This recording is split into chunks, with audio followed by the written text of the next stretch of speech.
Wapendwa taifa la Mungu, tumsifuni Yesu Kristo. Karibuni katika tafakari ya neno la Mungu katika Dominika hii ya 6 ya kipindi cha kawaida mwaka A wa kanisa. Ni Jumapili ambayo itatufungia sehemu ya kwanza ya kipindi cha kawaida, maana Jumatano ya wiki hili linaloanza ni Jumatano ya Majivu ambayo inatufungulia kipindi cha Kwaresma. Ikumbuke kwamba tutarudi kuendelea sehemu ya pili ya kipindi cha kawaida kuanzia tarehe 25 Mei.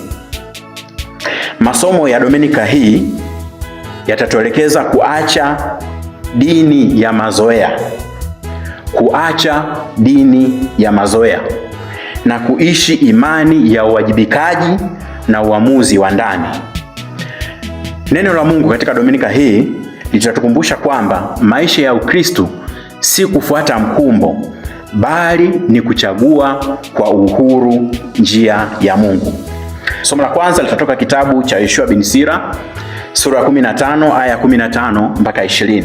Katika kitabu hiki kiliandikwa katika mazingira ambapo Wayahudi walikuwa wanavutiwa sana na utamaduni wa Kiyunani ambao ulikuwa ukisisitiza sana anasa, akili ya kibinadamu na uhuru ambao ulikuwa hauna mipaka. Katika hali hiyo, mwandishi anakuja na kuongea kwamba uhuru wa kweli si kufanya kitu ambacho kila mtu anataka, bali ni kuchagua kutenda mema mbele ya Mungu. Na hiyo inasema kwamba Mungu ameweka mbele ya mwanadamu maji na moto, uzima au mauti. Hivyo chaguo liko mikononi mwako. Na anasisitiza kwamba Mungu hamshawishi mtu yeyote kutenda dhambi, bali anaheshimu kila mwanadamu kuchagua kwa kupitia dhamiri yake na uhuru wake. Ujumbe huu unatugusa hasa katika ulimwengu ambao unahubiri sana maneno ya kusema fuata moyo wako, hata kama moyo huo umechanganyikiwa. Tunaishi katika jamii ambayo inahalalisha dhambi kwa jina la haki za binadamu. Hivyo somo hili linatuita kila mtu kuwajibika kiroho. Kijana kuchagua uadilifu katika mahusiano, mzazi kuchagua uaminifu katika ndoa, na mfanyakazi kuchagua uaminifu kazini, hata kama mazingira ya rushwa ni mazingira ya kawaida, kwa sababu utakatifu ni matokeo ya maamuzi ya kila siku.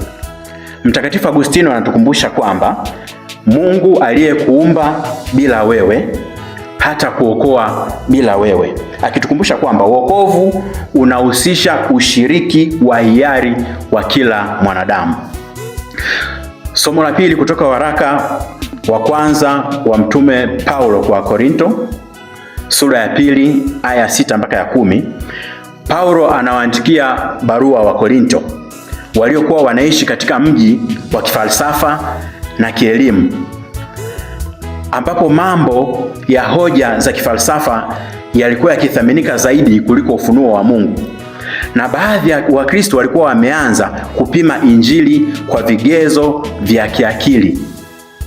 Paulo akaja akawafundisha kwamba hekima ya Mungu ni fumbo lililofichwa ambalo halipatikani kwa njia ya akili peke yake, bali ufunuo wa Roho Mtakatifu, hekima iliyodhihirishwa kikamilifu katika Kristo aliyesulubiwa, ambaye kwa Wayahudi ilikuwa ni kama kikwazo na kwa Wagiriki ilikuwa ni kama upumbavu, lakini ndani yake kuna mpango wa wokovu. Katika ulimwengu ambao unatukuza teknolojia na maarifa ya kiulimwengu, Mkristo anaweza kujaribiwa kupunguza imani kuwa nadharia na maadili ya kijamii tu, lakini neno la leo linatukumbusha kwamba maisha ya imani ni uhusiano hai na Roho Mtakatifu ambaye anafunua mapenzi ya Mungu katika sala, katika neno lake na katika dhamiri safi. Ndiyo maana kuna wasomi ambao hawamjui Mungu, lakini kuna watu ambao ni wadogo na wanamjua Mungu kiundani. Hivyo tunaitwa kuomba mwanga wa Roho Mtakatifu katika maamuzi yetu, katika huduma zetu na katika tafakari zetu za maisha. Mtakatifu Thomas wa Aquino, ambaye alikuwa ni msomi mkubwa katika kanisa, alikiri kwa unyenyekevu mwishoni mwa maisha yake akisema kwamba yote niliyoandika yanaonekana kama majani makavu mbele ya yale niliyoyaona kwa Mungu, akionyesha kuwa hekima ya Mungu inapita hekima zote za kibinadamu. Somo la Injili kutoka Injili ya Mathayo sura ya 5 aya ya 17 mpaka 37. Tukumbuke kwamba Injili ya Mathayo iliandikwa kwa Wakristo wenye asili ya Kiyahudi waliothamini sana sheria ya Musa, na baadhi yao walidhani kwamba Yesu alikuwa akipunguza uzito wa sheria. Huku akiendelea kutoa hotuba yake pale mlimani, Yesu anatangaza wazi kuwa hakuja kubatilisha sheria bali kuitimiliza. Kisha anachukua hizi amri za nje na kuzifikisha kwenye mizizi yake ya ndani, ambapo hasira inakuwa ni mzizi wa uuaji, tamaa inakuwa ni mzizi wa uzinzi, na maneno ya uongo yanaharibu kabisa ukweli wa maisha. Yesu anavua dini hiyo ya sura ya nje na anaingiza katika dini ya ndani ya moyo. Ujumbe huu, ndugu zangu, ni wa kinabii, ambapo Wakristo wanaweza kuonekana ni waaminifu kanisani, lakini wanaishi maisha ya ndumilakuwili: chuki moyoni, tamaa sirini, uchawi wa gizani, uongo katika biashara na ahadi zisizotekelezeka. Yesu anasema kwamba utakatifu hauanzi kwenye matendo peke yake, bali moyoni. Mkristo wa kweli ni yule yule kanisani, nyumbani na hata kazini. Ukristo wa kweli hauishi tu katika kutokutenda mabaya, bali kutakaza chanzo cha matendo yetu ambacho ni moyo.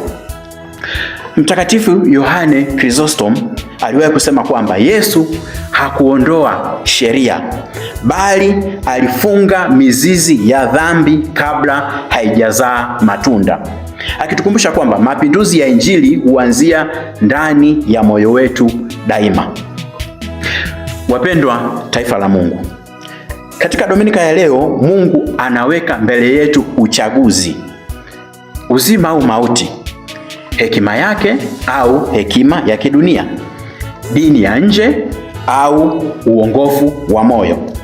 Imani ya kweli inaonekana katika maamuzi yetu madogo madogo ya kila siku: ukweli unaosema, uaminifu unaoishi, msamaha unaotoa kwa watu, na usafi wa moyo unaoishi.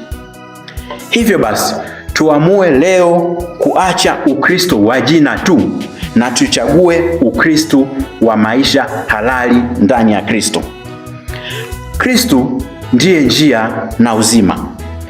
Tuchague kuifuata njia yake kila siku za maisha yetu. Tumsifu Yesu Kristo.